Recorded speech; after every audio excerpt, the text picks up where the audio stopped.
ვფიქრობ, რომ საღამოშვიდობის ჯერ დიდი მადლობა მოწვევისათვის. მადლობა თქვენ. მე ვფიქრობ, რომ ეს არის პოლიტიკური ცხოვრების მკვლელობის მცდელობა.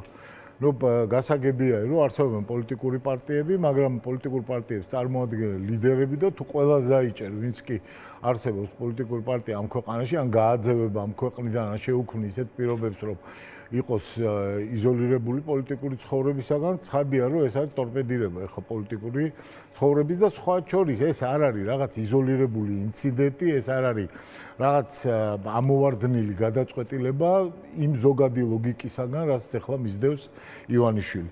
ეს ზოგადი ლოგიკა კიდევ არის ის, რომ შევთანხმდეთ ავტორიტარიზმის პირობებში, ეუბნებიან მთელ დასავლურ სამყაროს, შევთანხმდეთ იმაზე, რომ აქ ვართ ჩვენ, აქ ვაკონტროლებთ ჩვენ, არ არსებობენ პოლიტიკოსები, თუ ვინმე არის ქვეყნიდან არის წასული, როგორც ეს ბელორუსიის სცენარით მოხდა და იქიდან პრაქტიკულად მთელი პოლიტიკური კლასი გაუშვეს ქვეყნიდან, ან ვიღაცა არის ციხეში და იტყვიან, რომ რა ვიცი, ახლა ამას აქვს თავისი დანაშაული რაღაცა, შეგვითანხმდით ჩვენ იმაზე, რომ ჩვენ ვიქნებით ამ ქვეყანაში და ამ შემთხვევაში შემდეგ უკვე შესაძლებელი არის საუბარი თქვა რაღაც გეოპოლიტიკურ პროექტებზე. იმიღეთ ჩემი თამაშის წესებით და ყველაფერი ეს პატიმრობებით სავარაუდო მათ შორის ამ წესების ნაწილად უნდა რომ აქციოს. საქართველოს ადგილმდებარეობა ქართული ხალხის ნაბრძოლი მრავალი საუკუნის განმავლობაში უბრძოლველიც გეოგრაფია მაგალითად. ჩვენი გეოგრაფია გამოყენების მცდელობა არის. ახლა თუ აზერბაიჯანს აქვს ნავთობის სიტყვაზე და არ აქცევენ ყურადღებას დემოკრატიის ხარისხს იმდენად ამ ქვეყანაში, ან სხვა რა ვიღაცას აქვს, არ ვიცი, სხვა ბუნებრივი წიაღისეული, ან სხვა რაღაც ტიპის აზიის ქვეყნებს მაგალითად რომ ინტერესი აბაზე ეუბნებიან, რომ აი ჩვენს მეტისად შეიძლება რომ გაიაროს ახლა იმ გზამ, რომელიც არის აღმოსავლეთიდან დასავლეთისაკენ. ჩვენ გვაქვს ყველაზე კარგი პორტები შავ ზღვაზე, გასასვლელი შესაძლებლობა, შეგვიძლია ამის მოცემა, მაგრამ არ შეეხოთ თავს. ჩვენ გვაქვს აქ ჩვენი რუსული სუვერენული დემოკრატიის დამყარების მცდელობა. აი ამ ავტორიტარიზმში და ლიდერები ციხეში რატომ ამძიმებს ამ ვითარებას, რომელიც გულისხმობს მელაპარაკეთ როგორც კარგი გეოგრაფიის ქვეყანას. ისედაც ახლა დემოკრატიის თავერწინავს არ წინავს აკაურობა, რატომ ამძიმებს მას შემდეგ რაც რაღაცა ეს თაფლობისთვის მოლოდინმა გაიარა ამერიკის შეერთებულ შტატებთან, რომ აი მოვა ახლა ტრამპი და ნახეთ როგორ ყველაფერი შეიცვლება, ხო გახსოვთ როგორიც იყო ეს რიტორიკა, ახლა ჩატარდეს ინაუგურაცია და მერე ნახავთ თქვენ. მას შემდეგ ამერიკის შეერთებული შტატებიდან პრაქტიკულად ყველა მათ შეფასებაში, ყველა მათ გამოსვლაში იქნებოდა ეს სახელმწიფო დეპარტამენტის განცხადება თუ სხვა კონგრესმენების თუ სენატორების განცხადება, არის ერთი ფრაზა: ქართულმა მხარემ იცის რა უნდა გააკეთოს იმისათვის, თუ კი მას სურს რომ ამერიკის შეერთებულ შტატებთან თქვენი აზრით რა არის ჩამონათვალში თავარი? ეს რა რომ საქართველოს განხილვა ქვეყნად, სადაც იქნება დიქტატურა ივანიშვილის და მოამზადებენ მის შვილს თუ შვილიშვილებს, არ ვიცი, ახალი ხელისუფლებისათვის, ასეთი რამის დაშვება არის შეუძლებელი. და ეს განსაკუთრებით გამოიკვეთა ევროპის სულ უფრო და უფრო მზარდი და მკაფიო განცხადებების შემდეგ და ეს უკანასკნელი იყო ეუთოსი, რომელიც იყო ნამდვილი ბასტიონი უკანასკნელი ქართული ოცნებისათვის, ასე განიხილავდნენ მას. თავადაც ასე თქვეს, რომ Deep State-მა ბოლო ბასტიონით ჩაითრია. რაღაცა გითხრა, იმან რუბიომ რაღაცა თქვა, ინგლისი არის თვითონ ავტორიტარული და ცუდი ქვეყანა და რაღაც, მაგრამ აი ხო არსებობს ეუთო, რომლის ლიდერი აქ ჩამოყავდა და რაღაცა მთელი პომპითი იღებდნენ, ხო ამ იმას რა ქვია ადამიანს. ეხლა იქაც აქვს ასეთი ეუთოს საპარლამენტო ასამბლეა. აი ეს დაჭერები ეგრე არ გამოვა, რომ თან დაიჭირო ხალხი, თან ყველა პოლიტიკური ლიდერი ციხეში იყოს, გაძევებული იყოს ქვეყნიდან, რაღაც საშინელი წრეხის ქვეშ იყოს საზოგადოება, მედია და ამავე დროს დაალაგდეს ეს ურთიერთობები. კი ბატონო, რამდენჯერმე ვახსენე ერთ-ერთი მოწმის ციტატა, ბრალდების მოწმის, არის თუ არა მაინც, თქვათ, სამუშაო სათაური ასეთი, რომ ჩვენი მიზანია რეალური ოპოზიცია გაჩნდეს და კრიმინალები ჩამოშორდნენ პოლიტიკას. ანუ ვის გამოც არის, ვისი ინიცირებითაც წამოიწყეს ეს საბოტაჟის საქმე, მათი ფორმულა არის ასეთი. ხო, გასაგებია, მე მგონი არ ზღირს ახლა მოწყალების ფარდაჯობია კაცმა ჩამოაფაროს აი ამ ქალბატონს და ასევე იმ რაღაცა ჯგუფს, რომლებიც იქ არიან, ყველას ცხადია, რომ ივანიშვილის მოჯამაგირეები არიან, მაგრამ ივანიშვილის ხელისუფლების სისუსტეზე მეტყველებს სწორედ ის, რომ სხვადასხვა დროს მათ თუ ყავდა მართული ოპოზიცია და შეიძლება სხვა ხელისუფლებებსაც ყავდათ მეტნაკლებად მართული ოპოზიცია, მაინც ყველა ცდილობდა, რომ ამ მართულ ოპოზიციაში ყოფილიყვნენ პატივდებული ხალხი, ადამიანები, რომლებიც გამოთქვამდნენ, ჰქონდათ პოლიტიკური წარსული ან სხვა ტიპის წარსული, ყველა ამას ცდილობდა. აი, როცა ამათზე მიგიდგა საქმე, შენ როგორიც არიან, ეხლა ეს ქალბატონი კაკაბაძე და კიდე ეს ყველანი ვინც არიან, ეხლა იქ მე ვფიქრობ, ეს ძალიან კარგად გვაჩვენებს და სიმპტომატური არის იმისი თუ როგორი მდგომარეობა არის ეხლა აი ამ ქართულ ოცნებაში, იმიტომ რომ თვით სატელიტებიც კი სწორედ ასეთია. მათ ერთხელ რაღაც ქვეყანა შექმნეს. აი ამ თავი როდესაც იყვნენ ფავორში, როდესაც აღზევებულები იყვნენ და ის ქვეყანა იყო 90-იანი წლების საქართველო. სისხლის, დაუნდობლობის და ქართველი ხალხის ნადავლად წარმოჩენის საქართველო. ესეთ საქართველო არავის არ გვინდა და როგორც ჩანს, ივანიშვილისთვის სწორედ ასეთი არის და ის თავისთავად მართლა ტრაგიკომიკური ამბავია, როდესაც ეს ადამიანები ამბობენ, რომ აი ახლა ჩვენ უნდა შევიტანოთ რაღაც განცხადებები, გაუქმდეს რაღაც ოპოზიცია და მე ჩვენ ვიქნებით ოპოზიცია, რომელიც ყველაფერ ამაში დაუჭირს. ჩვენ არა შეიძლება სხვებით. რა თქვენ ახსენეთ, რომ პოლიტიკის მკვლელობის პროცესს, პოლიტიკური ცხოვრების მკვლელობის ცდელობას ვუყურებთ.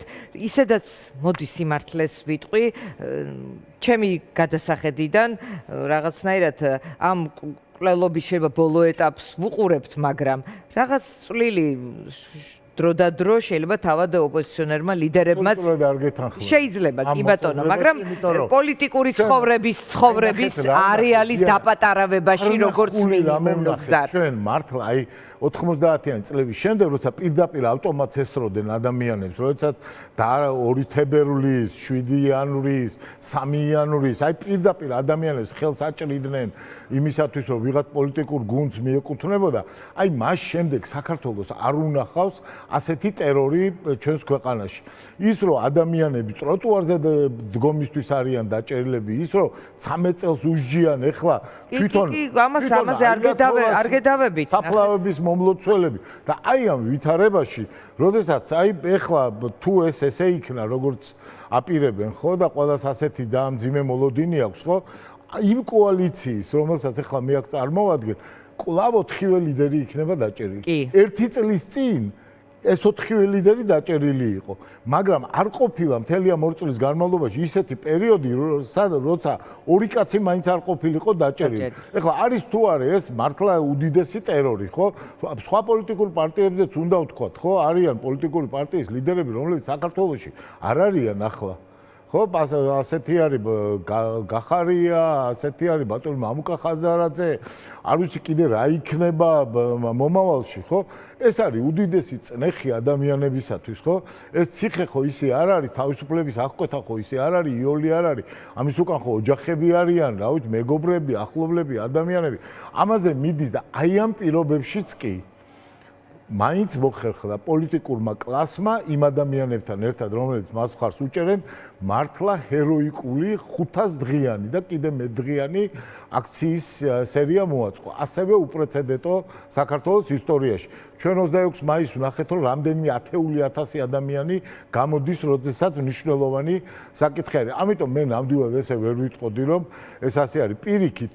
მიმაჩნია რომ თუ რაღაცა პოლიტიკური ცხოვრების არეალი რომ უკიდურესად დავიწროებულია ხომ აი ეს პერიოდი იქნება ნამდვილად რაღაცა მართლა პოლიტიკური ჰეროიზმით აღბეჭდილი. ეხლა უკეთესობა რა თქმა უნდა თავგანწირვის თუ იცი რა ეპოქასაც რა სიტყვებითაც ეხლა ამ პერიოდს აღწერთ, ეს არის თუ არა რაღაცა შეწირვის პერიოდია თუ შეიძლება ადამიანებს ვინც გისმენთ სიძლიერის პერიოდი უნდათ და არა მსხვერპლ შეწირვის სიძლიერის პერიოდი, მაგრამ ჩემთვის და თქვენთვისაც ალბათ ძალიან ძვირფასი სახელი ვაცლავ ჰაველის, რომელიც იყო სინდისი ხო რაღაცა დროის ისა.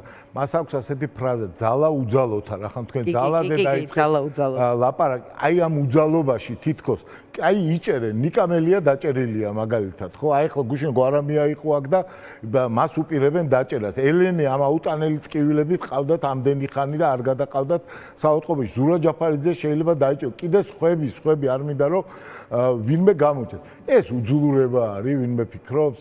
თუ ამაში არის ზუსტად ძალა, რომ ადამიანები მიდიან აი ამ ბრძოლაში და მიდიან ისე რომ არიხევენ თავიანთი პრინციპებიდან. მე ნამდვილად არ მგონი აი დიდი გაგებით გნებავთ პოლიტიკის, გნებავთ მორალის, გნებავთ ეთიკის გაგებით, ხო?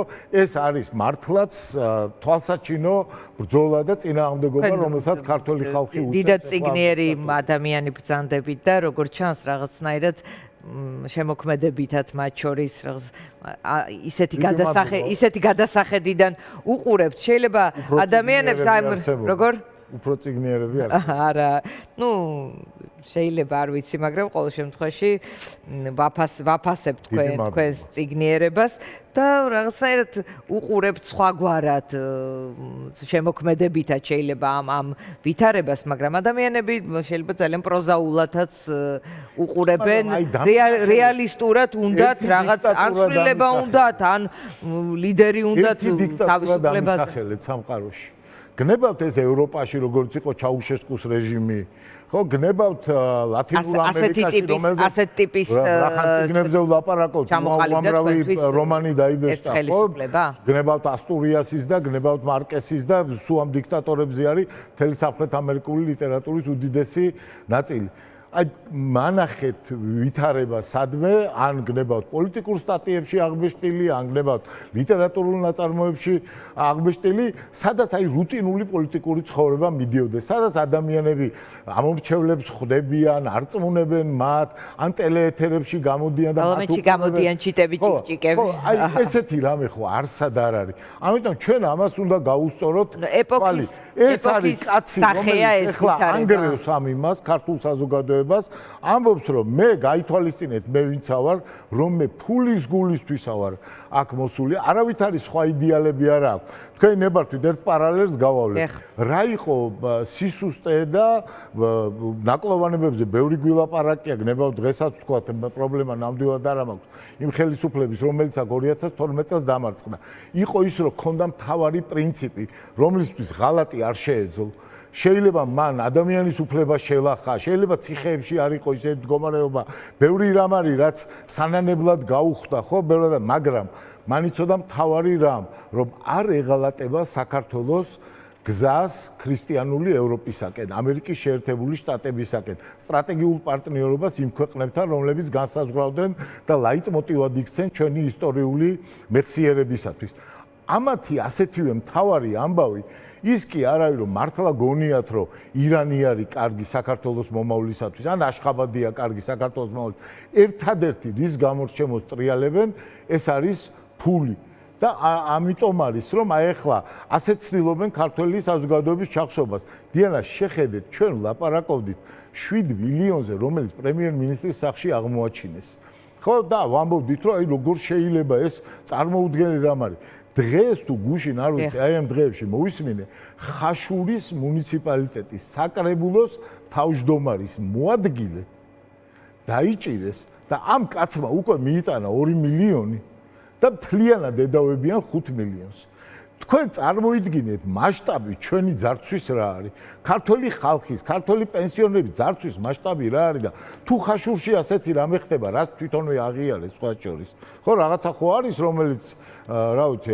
არავინ არ დაუჭერია ჯერ მაშინ წარმოიდგინეთ რა ხდება კიდევ უფრო დიდ ქალაქებში რა ხდება თბილისში ქუთაისში ბათუმში თელავში აი ეს არის ეხლა ის ვითარება რაშიც არიან მაგრამ ერთი რამ არის სრულიად ცხადი არის ეგეთი გამოთქმა, ვინ შუშის სასახლეში ცხოვრობს, ქვების როლას უნდა ერიდოს. იმიტომ რომ ვიღაცაები კრეფენ და შუშის სასახლე არ არის მედეგი ამბავი იმისათვის, რომ ისე უკან მოხვდეს ქვა.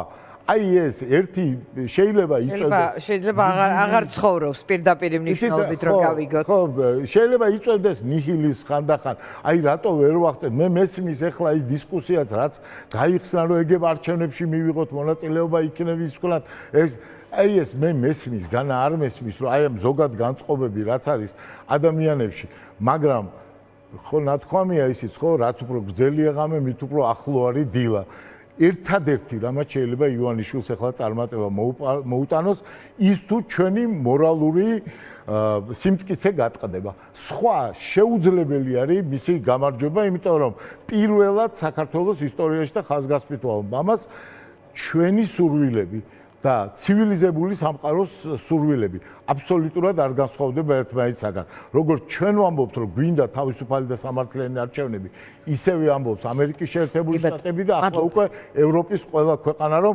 ყველა საქართველოში თუ არ მოხდა თავისუფალი არჩევნები, თუ თავარი კონსტიტუციური უფლება არ იქნა აღდგენილი ქართული ხალხის ვერავითარი განვითარება ვერ იქნება. ამიტომ ჩვენ გვაქვს ახლა ყველა წინაპირობა ოპტიმიზმისათვის და მე პირადადაც ოპტიმიზმით ვარ. აუცილებლად თუ გონიათ რომ ლიდერები დაიჭერენ ერთის ადგილზე 10 გამოჩნდება. აი ეგ უნდა იცოდეს ივანიშვილი. ნახოთ, ნუ გზერციკლაური იყო ჩვენი სტუმარი, მადლობა მას, მადლობა მაყურებელს, ხვალ შევხვდებით.